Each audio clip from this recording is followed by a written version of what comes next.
And welcome to Life After Corporate, Sally. And here we are today. So let's jump in fast forward because I know your love for systems is what you have built your business on. And I love watching you on Instagram and LinkedIn because you just have such a humorous way of making everything light and accessible to people who follow you. So first of all, before you finish this episode, everyone, you got to follow Sally Arias on Instagram and LinkedIn right away because she drops great tips, great advice, and she's super funny.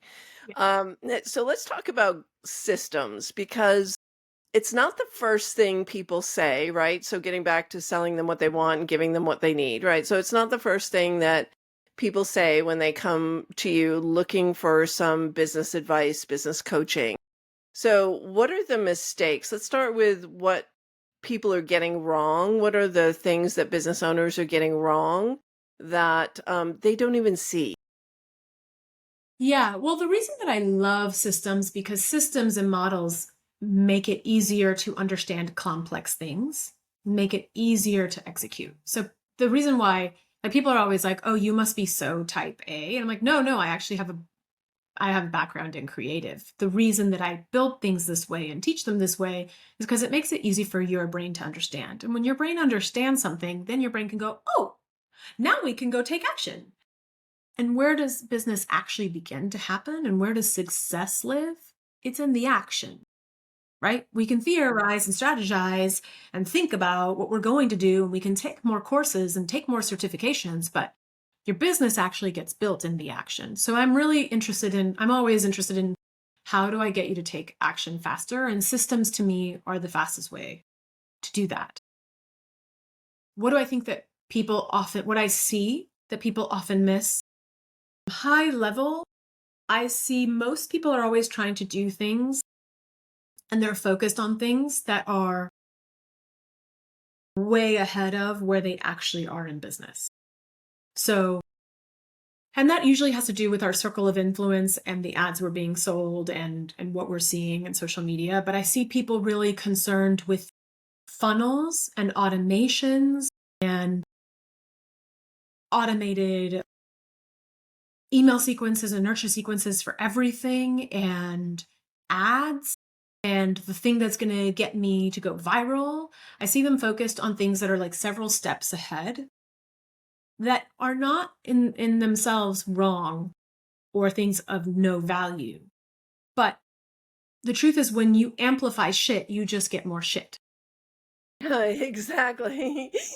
Exactly. So what I notice is people really focused on like I'm going to write a book and I'm going to get it to be an Amazon bestseller and then I'm going to like do a TED talk and it's going to fix my business. It's like no, what it's going to do is get you a book that maybe was listed as Amazon bestseller for a little bit and it's going to get you on a stage and it has nothing to do, that awesome thing has Right. nothing to do with getting you qualified leads, authority, thought leadership. It's hell not going to fix your business or fix your business model. Amen to that. And neither will a billboard in Times Square. So don't bother Billboard in paying for Times that. Square, and it did not fix my business, right? So like, so that's what that's also partly why I'm funny and in your face and tongue in cheek because I'm like, I know you want to spend 25K for that book, launch a book program. You want to spend 20K to get on that stage. I get it because it's fun.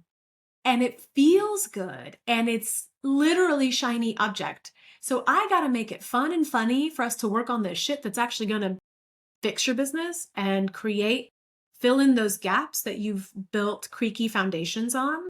Because if I can build solid foundations in your business, you'll suddenly go, well, holy hot ham, I'm making more revenue. I'm feeling more calm. I have time on my hands. I mean, I took a poll the other day of the clients who've been with me in my 6-month program, and all of them in 6 months have tripled their revenue. Wow. But the beautiful thing about that is they don't even go to me, I've tripled my revenue. That's like not even, they're just coming to me going, I'm excited. I feel good. I want to take over I want to take over the world. I'm feeling so confident. I'm feeling so embodied in my business. Or And my family is noticing that I'm calmer. Like those are the things they're saying. And it's like, oh yeah, and by the way, here's my new number. And next year, this is my goal, right? So I just think that I'm very passionate about teaching people how business works and teaching the most simplified ways to fill those gaps. And if I have to be funny and be goofy and be creating a fake cooking show in my kitchen to prove a point, I will do it. So, That's beautiful. So let's talk about, you've mentioned to me in the show notes that we shared before, the 5 key growth systems. mhm. So let's pull back the curtain and share with people what are those 5 key growth systems that they need to be paying attention to right now? Ooh, I forgot you were going to ask me this question, but okay, great. Let's dive in. So, to me, the 5 key growth systems in business are understanding what are the 5 departments that would be running your business in a dream world if you had budget to have a head of department for each key department. Basically, wah, wah, nothing mysterious. Um, what I often tell people is I know you believe and feel like you're wearing all the hats, but you're really not. And here's why. I'm going to debunk that. Right now, everything that you do in your business, you are approaching it with the filter of your own glasses. You are approaching everything you do from your zone of genius, from your strengths and from your skill set and from what you know, which is awesome and beautiful and great and will get you to a certain place where you hit this invisible ceiling. And that is where you need to understand how business actually works and what grows a business. And you probably don't have the budget to hire a CMO, a CFO, a COO, and a CRO. So the 5 systems are understanding what are the bare minimum metrics and responsibilities and systems that each head of department would be running and would be looking at to make better strategic decisions. And so that doesn't mean that you are suddenly going to become 5 people. But if you, as a founder and a CEO, understood how to actually think about your numbers and how to actually think about your marketing and the simplest marketing channel that's going to get you sales, and how to think about your sales process in the most simple, doable way, and how to really use a CRM and what it should be doing and telling you. If you understood the basics of all 5 key growth systems, which are your departments, you would now start looking at your business. You're not sitting at a table only seeing the piece of the pie right in front of you, but you're able to see the whole table. And that's ultimately what I notice is when founders and creatives and entrepreneurs and solopreneurs start looking at all those pieces with knowledge and with power, and they're like, oh, I understand that I don't need to be on 5 marketing channels. I just need to do this one really well and metric my metrics, right? Like use some basic metrics and basic math. You start approaching your business as a whole. Yeah, it's really about, at least on the marketing side, it's about good pattern recognition and doing fewer things and doing them well. A lot of people, when I teach a process, a system for creating a converting webinar. And a lot of people will do the webinar and then they'll say, well, nobody signed up for my It didn't work. discovery call. It didn't work. Didn't work. So like the first reaction is to throw out the webinar because the webinar strategy doesn't work. And it's not that the strategy doesn't work, is that there's a whole system of selling from a webinar after a webinar is over, and there's also the fine tuning process. So what do you think, in which of the systems that you teach, do you find that people tend to overlook or dismiss or kind of say, well, it's not working or I don't need that? And tell us some stories about people who have tripled their revenue and what they did to get there. Yeah, I actually just did a case study call this morning with a client of mine who's been with me for 6 months. So I'm going to use, since it's really fresh, I'm going to use some of those examples. What I find is people are always intimidated to work with me because we do have a CFO module. We have a numbers module, and people are always scared of that. Again, I'm goofy and funny, and the reason I make numbers fun is because I was scared of numbers in my first business in my 20s, and not knowing my numbers is what had me totally burn out. So, but what I think is really interesting is people are always scared of that module, and it ends up being the easiest because numbers are pretty straightforward. They don't lie to you. They're kind of written in black and white, and it's a done deal. The thing I see people kind of want to skip over and not do is product market fit. I don't let you make a marketing plan or a content plan or even choose which marketing strategy is right for you with if you've skipped over product market fit. Most entrepreneurs, I would say 99% of entrepreneurs skip that stage in my experience. And the reason is because we have to actually speak to our audience and get their feedback.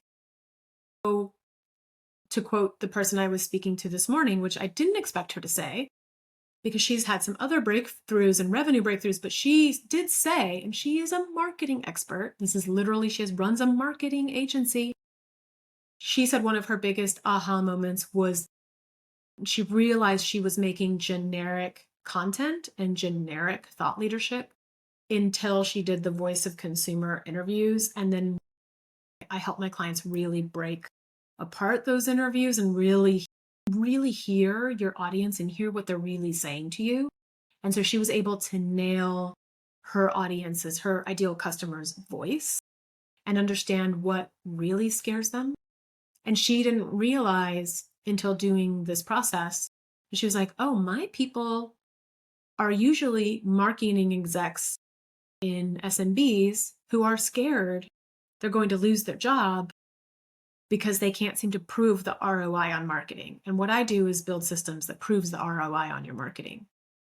Right? Mhm. But she was like, I hadn't realized that until we did that whole exercise. And then I was able to bring that into my marketing and my content.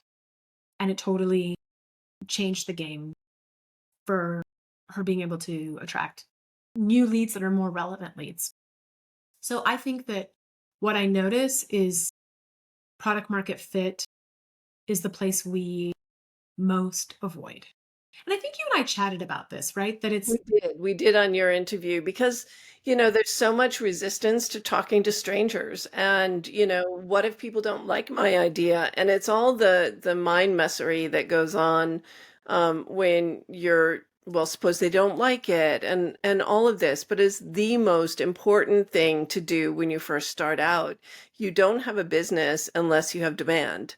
And so that's what product market fit is you find these pockets of demand and you understand, well, what makes it irresistible to these people? And then what you just pointed out is what are those hidden emotional drivers that are less obvious to the naked eye, where it feels shameful or it feels vulnerable. It's a little bit emotional. They don't want to really admit it out loud to other people. That when you tap into that vein, that's where all the magic is. That's when they say, oh my God, are you reading my diary? Are you a mind reader? Stop doing it. Stop getting in my head. And that's the reaction that you want from your marketing is you want people to say, stop getting into my head. yeah, yeah. And so I think we all also jump to content or what's my marketing strategy going to be? Because again, it's the creative phase, it's the creative place. And there's tons of courses and coaches out there. There's tons of business coaches that are actually marketing coaches. And there's just so much out there on marketing. So it's so the easy go to. But I always say if you don't have product market fit first, your marketing is not going to work. Yeah, I mean, you can scream louder, you can show up in more places, but the message and the offer still isn't going to land. And then it just feels pitchy too. A lot of what is taught out there by marketing coaches is really pitchy and salesy, and that's not how you connect with other human beings. And I don't care if they're wearing suits in a corporate office or, they're wearing sweats at the home office. In order to really connect with people, you have to connect with how they think and how they feel. So the finances, the product market fit is the one everyone wants to skip because it's not sexy. It's the work. I call it the foundation. Like you don't start building a house on the first floor, you build a foundation first, right? So, yeah, that's so super interesting. And what are you seeing? We're in a season right now of there's a lot of fear, there's a lot of confusion about the economy, about the outcome of the election in the United States, what's going on the world stage with conflicts everywhere. What is one thing that you're seeing that is holding your clients back or the people who aren't working with you? What is holding them back from true growth and everything that they want? Yeah, I find this really interesting. And I'm not saying this to toot my own horn, but I'm noticing that my clients are thriving, but yet I'm hearing a lot of noise of things not working. And I think that what happens is when things are not working and the world is in an unknown state, we panic. And when we panic, we just reach for the quickest branch, right? We reach for okay, I'll pay 10,000 for that program. I'll pay 10,000 for that coach. Or we just reach to the quickest pain reliever, and we're actually more susceptible to some of the bad ads and crap out there. And I think what we really need to do in those moments is get quiet and get honest and listen to our audience and to our people and see what they want and be willing to get creative and to be willing to break out of your own, it has to look like this and it has to be this way and I just need to do more marketing, and just get in flow with the people around you and with the audience around you. I say that with, obviously, with a clear pricing strategy, guys, and a good offer that delivers. This is like you know my little hashtag at the bottom of, or like my little asterisk at the bottom of an ad, right? This will work if you have, right, a clear offer strategy and a clear pricing strategy that's profitable. I'm not saying throw spaghetti on the wall, but I'm saying be willing to listen to your people and your audience and be willing to create something that is valuable to them.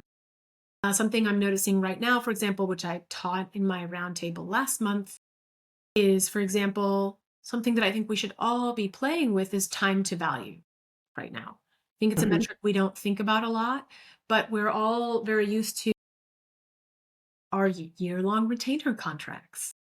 That's what we want as the service provider, or as the coach, or as the consultant, or at least a 6-month minimum. And I think what people are really needing is, how long is it going to take me to see a result from our work together? So maybe there are ways to either create different offers, but that get people value faster. How long does it take to get somebody a result and get somebody value? I don't have a year-long program because the idea bores me, honestly. And also, I can get you results in 6 months. My accelerator is even shorter, and it's intentionally shorter because I can get you results in 6 weeks. I know because I've proven it. So I would play with, and I'm doing a workshop coming up. It's a 4-hour workshop. I know you're going to walk away totally understanding what your pricing strategy is and what your offer strategy is. And I'm really excited to do that. I'm like, oh, I'm not going to offer you a 6-month program to figure out what your ideal offer is and what your pricing strategy should be. We're going to knock that out in 4 hours. Yeah, and I think that's so key too, because it has to do with client success and what is the shortest distance between 2 points, right? What is it really going to take? And I know and that's why, when you first launch a program, after you do product market fit, you do a test phase. You have your first cohort or your first group of people, and you learn from them, and they get a better price point because they're giving you feedback along the way. And I know for us in our second cohort of the 6-month program, I completely dialed down the success to the first 100 days. And there was a 100-day plan, and that's what we managed to. And, 50% of that group so far has gotten over the six-figure hump. And that's the goal of that program. But you have to dial in the client success. And in order to do that, you have to work with some people. And so I love you, Sally, because, we think the same way in systems and frameworks. And I know you have exceptional skills in, all 5 areas of business growth because you're not supposed to wear all the hats. And automation plays a key part of that. And now with the advent of AI, are you encouraging clients to incorporate some AI tools into their systems to help? Yeah. Yeah, absolutely. I think it's worth playing with and exploring because it is the future and the future is now. So, right? I have a client who's an AI consultant, an expert. So I'm always picking her brain and even asking her to teach in my group program. But I myself, for example, I always tease myself. I always throw myself under the bus and say I wasn't writing emails to my list because I'm a terrible email writer. I don't go to AI for ideas ever because I have content, I have stories for days.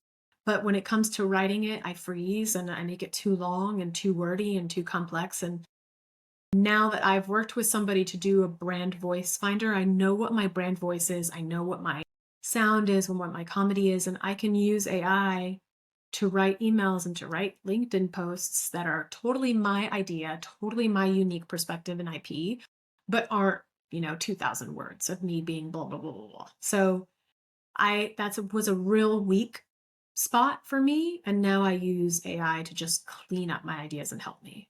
Yeah, that's such a great point. And guys, if you're listening, if you haven't customized your own GPT for your content writing, it is so vitally important because it saves you a ton of time. And I've recently let go of a content marketing person that I had hired who turned out not to be such a great fit. And I've had to jump back into that seat. And sometimes when you have to jump back into that seat, that's when you can fine tune your process and your systems. And then you can bring someone in, and maybe for a fraction of the time or a fraction of the money, you can have someone fill that role and be better at it because you've already programmed it with your voice and your key stories and things like that. So it's a lot of fun. I can be caught for hours on Saturday mornings, diving into programming something new. Um, Sally, what do you think is the most overlooked thing that, when people come to you that they haven't considered yet on their business journey? Everyone wants to scale. What is the one thing that they miss most frequently? I hate to say this because it's so basic and it actually points to my workshop and the reason I decided to do a workshop on this anyway. But I find I have a question in my audit for my advanced students, and I've worked with several 7-figure businesses and I've built several 7-figure businesses. I have a question on my audit that is, are your offers 15% profitable or more? And it's a multiple choice option. And 100% of the time, people say, I don't know and I'd like to know. Yes. And this blows my mind because most people have slapped prices onto something that feels good, but they're not walking around confidently knowing that's my price because it's right for my value, my years in business, and it covers my costs and it pays me and it's profitable. Most of us are walking around not sure. And so, like, that just blows me away. I'm like, how are you running business? And of course you're stressed out. Of course you're not sleeping at night. I would be too. So I have coached many 7-figure, multi 7-figure businesses. And when we've dove into their offers, they've had offers on the menu that are completely not profitable.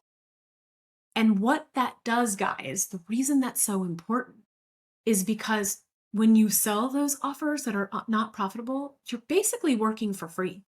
Hmm. And then you're asking yourself, why am I so exhausted? I'm selling, I'm closing deals, but I'm so exhausted and I feel like I'm still spinning because you're not that some of those offers that you're selling, if they're not profitable anymore individually, those the other offers that you're selling are hopefully making up for what some of the offers on your plate are not profitable. So it's a weird, this didn't used to be my favorite thing, but lately I'm in a phase of I'm having weird joy cleaning up people's offers and offer strategy and pricing strategy for them, because it's like you're sitting on money and you don't even have to make more content or more marketing if you just had pricing that you knew was the right price for a particular offer. Yeah, that is priceless advice, to yeah, it is priceless Unintended. advice. Because unintended, but priceless advice because, if you don't, then you're running at break even or less, Mhm. and you'll get to a certain point and you'll completely constrain your growth. You won't be able to grow any farther, any faster. You won't be able to hire people.